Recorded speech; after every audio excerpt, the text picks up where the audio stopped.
Bachelor of hotel management లో university first rank, second rank, third rank. Sun international, Visakhapatnam, Hyderabad. YCP నాయకుడు జగన్ ని చూస్తుంటే ఇతనిక్కడి మనిషి అనిపించటం లేదు. అసలు ఇతను మనిషేనా అనిపిస్తోంది. 5 ఏళ్ల కాలంలో రాష్ట్రాన్ని సర్వనాశనం చేసింది కాక ఇప్పుడు దారుణంగా ఓడిపోయినా బుద్ధి తెచ్చుకోకుండా తన అసలు బుద్ధిని జాతీయ స్థాయిలో చూపించుకుంటున్నాడు. ఈ మహానటుడు ఢిల్లీలో పనికిరాని హడావిడి చేసిన అనంతరం ఓ నేషనల్ ఛానల్తో మాట్లాడుతూ శుద్ధపోసలాగా అమాయక చక్రవర్తిలాగా స్టేట్మెంట్ ఇచ్చాడు. నన్ను చంపాలనుకుంటే చంపేయండి. మాకు ఓటేయని వారిని, మా కార్యకర్తలను ఎందుకు లక్ష్యంగా చేసుకుని దాడులకు పాల్పడుతున్నారు? మా పాలనలో ఎప్పుడూ ప్రతిపక్షాల మీద దాడులు చేయలేదు.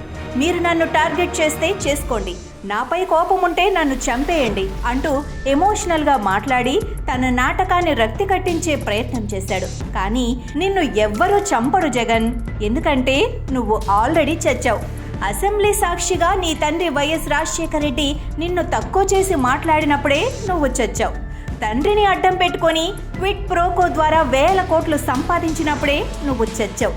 నీ తండ్రి శవాన్ని ఎదురుగా పెట్టుకొని ముఖ్యమంత్రి పదవి కోసం సంతకాల సేకరణ చేసినప్పుడే నువ్వు చచ్చావు. 16 నెలల పాటు జైల్లో ఉన్నప్పుడే నువ్వు చచ్చావు. ఓట్ల కోసం హిందూ మతంలోకి మారినట్టు నటించినప్పుడే నువ్వు చచ్చావు. 151 అసెంబ్లీ స్థానాలు ఇచ్చి నిన్ను ముఖ్యమంత్రి స్థానం మీద కూర్చోబెట్టిన ఆంధ్రప్రదేశ్ రాష్ట్రాన్ని సర్వనాశనం చేసినప్పుడే నువ్వు చచ్చావు. ఏ నేరమో చేయని చంద్రబాబు నాయుడిని వ్యక్తిగతంగా అవమానించినప్పుడు, జైలుకు పంపినప్పుడు నువ్వు చచ్చావు.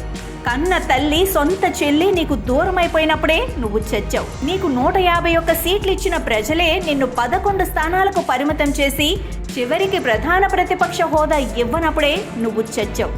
దారుణంగా ఓడిపోయినప్పటికీ నీ తప్పులు తెలుసుకోకుండా, నీ వ్యవహార శైలిని మార్చుకోకుండా దారుణంగా వ్యవహరిస్తున్నావు చూసావా? అలా నువ్వు జనం దృష్టిలో క్షణక్షణం చస్తున్నావు. అందువల్ల మిస్టర్ జగన్, ఆల్రెడీ నువ్వు శవానివి. ఇక నిన్ను ప్రత్యేకంగా చంపాల్సిన అవసరం ఎవ్వరికీ లేదు. Rest in peace.